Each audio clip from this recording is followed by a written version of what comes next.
Hello and welcome to Handmade by Julia Quinn, and the card I'm sharing with you today is featuring the lovely whitewash technique where we're going to use white ink to highlight an image stamped onto a dark piece of cardstock. I've used Camellia, our beautiful celebration stamp set, hostess stamp set. It has these gorgeous beautiful images and stunning fonts and beautiful greetings. Okay, now I've got my little kit here. I'll just pop him over there for you so you can keep an eye on that while we're making. So I've basically created a monochromatic card. There's my card base, plain white, and my stamping panel for inside, stamping panel for the front, stamping panel for my greeting, a bit of linen thread, and my soft suede pieces. Now just before I get started, I'm going to get a bit of scrap paper out to stamp on so that I protect my work surface there. Okay, just pop that underneath there. So I'll start with my inside panel. Let me show you the inside of the card, where I've stamped a little bit of the flower, some of the swirls, and a greeting for inside.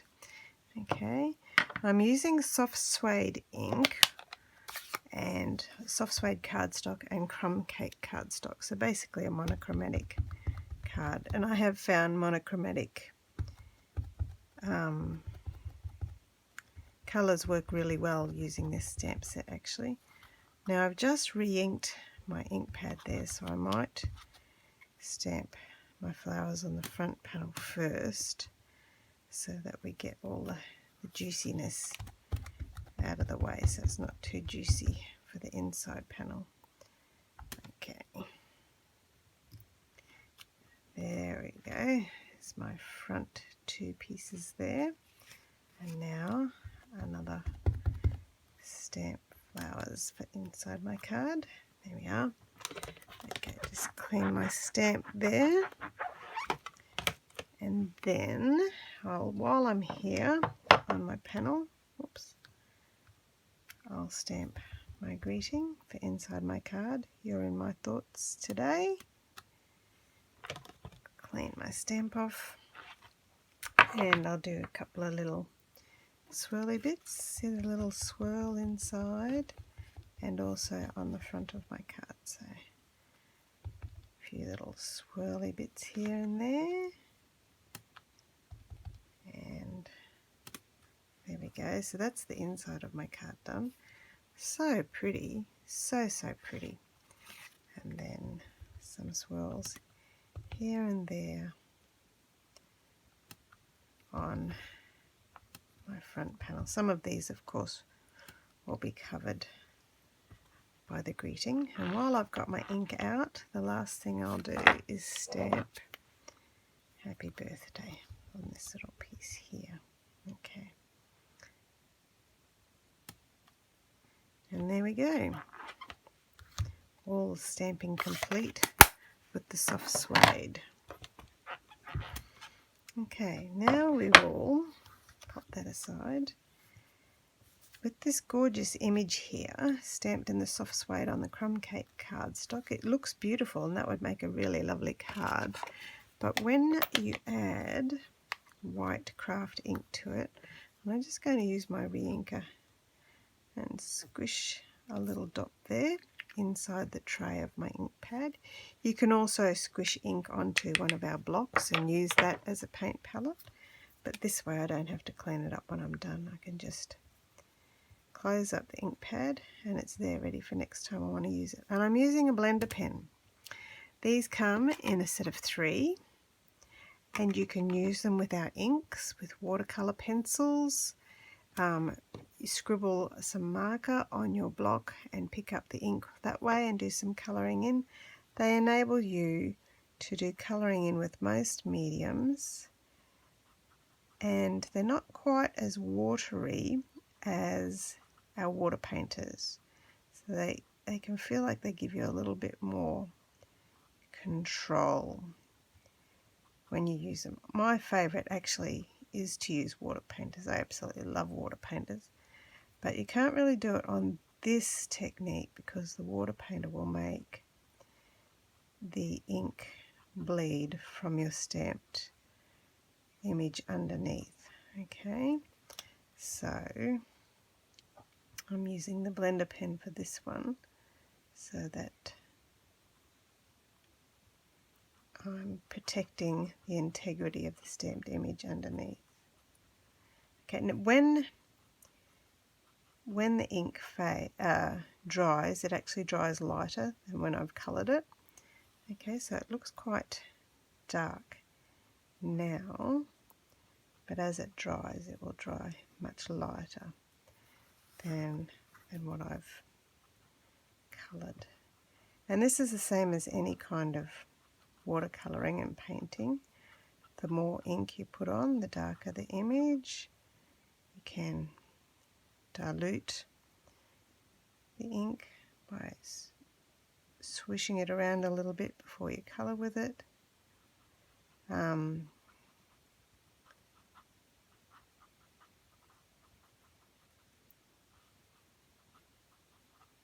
Just concentrating here. Also, when you're colouring in, if I colour in over the top of the brown, it makes the soft suede ink underneath makes it a little bit lighter. Okay, but doing this technique really makes the images just pop out from the stamping. There we go, that one needs to be done there. And this was one of the cards at my recent Camellia class. And everyone did such a wonderful job. They'd never tried this technique before, but they did such a great job with their cards. All turned out beautifully.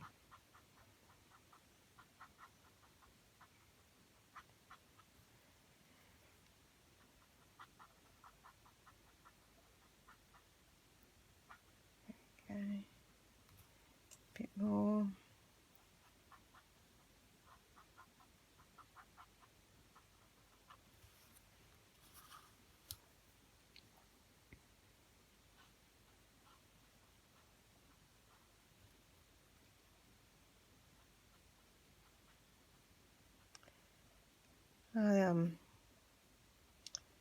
This technique actually has been shown off for us in the celebration catalogue at the back, where this stamp set is illustrated. The artisans who create the projects for the catalogues have actually illustrated this technique at work in the catalogue. If I can place my hands on the catalogue, I'll show you. Here we go. So when you look at the back of the celebration catalogue here, that's where I received my inspiration from. So on that particular project, the artist has stamped the Carmine Camellia stamp, tone on tone onto evening evergreen cardstock, and then coloured it in using the blender pen and the craft white ink to create that lovely living flower look on the card project there.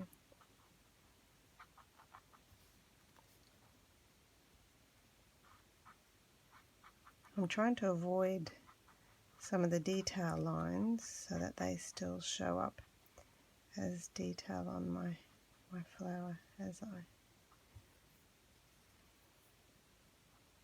Oh. Right. And still trying to decide whether I should colour the leaves or not. And I might need to have another little squeeze of the ink in a minute too.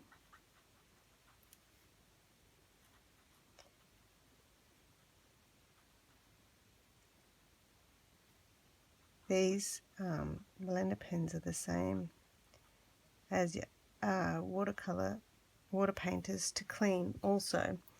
When you're finished colouring in, you just keep swiping until your tip runs clear, and then it's ready to go for the next colour. Although this craft ink is quite a thicker ink, being a pigment ink, compared to our other water-based inks. Probably takes a little bit more washing of my brush than the watercolour, the water painters, which are already got plenty of water to clean the tips.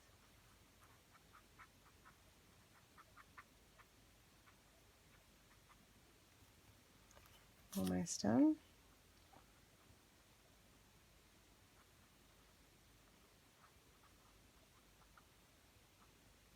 There we go.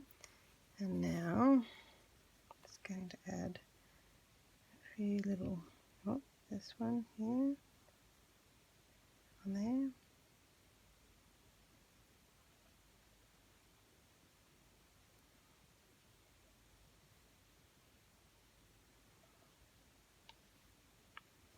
And the little backs of some of the little flowers. Oh.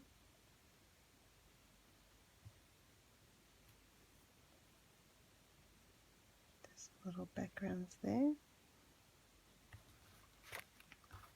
Okay, a little bit over here.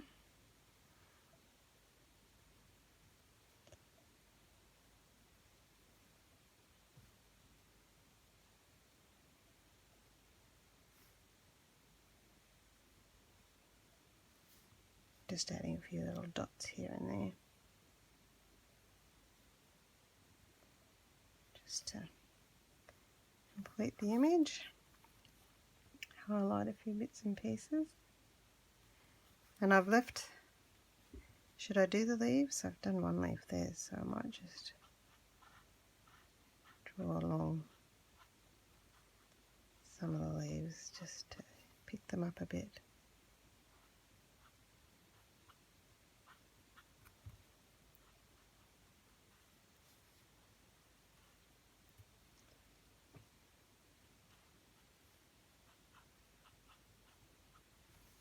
There we go. And then this one, a little bit of highlighting of the branches and the leaves.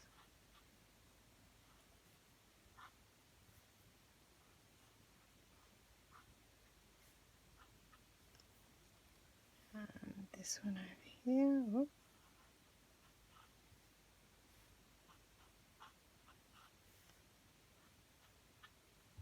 There we are, complete. And as I said, just scribble off your brush. A bit hard to see because it's white on white, but just scribble off the... And I can also swish it on my Stampin' Scrub as well. Alright, there we go. Okay, pop this out of the way for you. Pop this over here, that one there. Now we can get to and assemble our card. On this card I also have 2 torn edges, which challenged everybody at the classes very much. We used to do a lot of tearing with cards years ago, but haven't done too much tearing for a while actually. So just tearing the bottom edge off both of these pieces. Set them aside because I'm going to use one of them later. And then here's my panel for inside my card.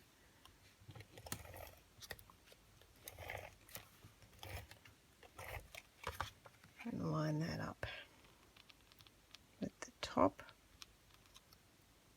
and leave the bottom edge for a bit of texture.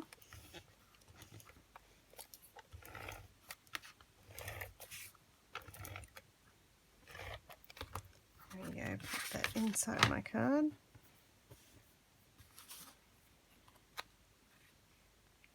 There we are. And then on the front of my card, my other panel,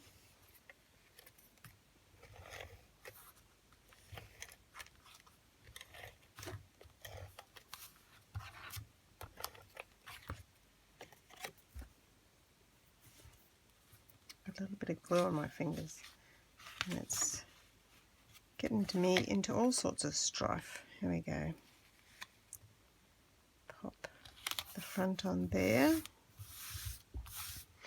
And because that one's probably still a little bit wet, I'm just going to put my snail on here and line that up so that you can see how it looks complete. There we are. Made my colours a lot deeper on this card, but you can see as it dries how it's sinking into the ink, and you're getting all those details coming up, which is rather lovely. Okay, now my happy birthday, I've recycled one of my torn edges off the base, and I will put a little bit of an edge here on my happy birthday, and then trim this side, and then I can add that to my project up here in the top corner. Just line all that up. Okay, and I have our amazing linen thread, which is so beautiful to use and goes with so many projects. Okay, I've just folded that in half, then going to tie a little bow, pull my two little bows so they're even. Okay, trim my tails there, and then I'll use a mini glue dot to stick this onto my project and attach that to my greeting there.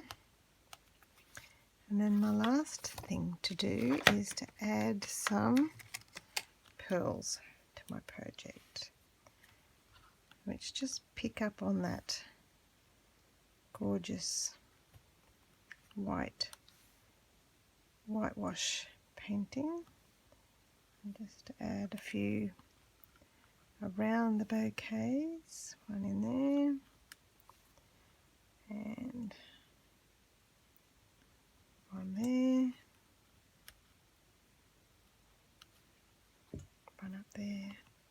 And the other thing about the pearls is that really great for camouflaging any splodges that you have in your work. We've had the pearls for a long time. There's so many beautiful little gems and rhinestones and embellishments you can get these days. But the pearls are a good old favourite to have on hand. Good staple to have. And they're really good value too. You get a lot of them for not too much money. Okay, there we go. There's my project for today using the whitewash technique. I hope you've enjoyed that. Bye bye now.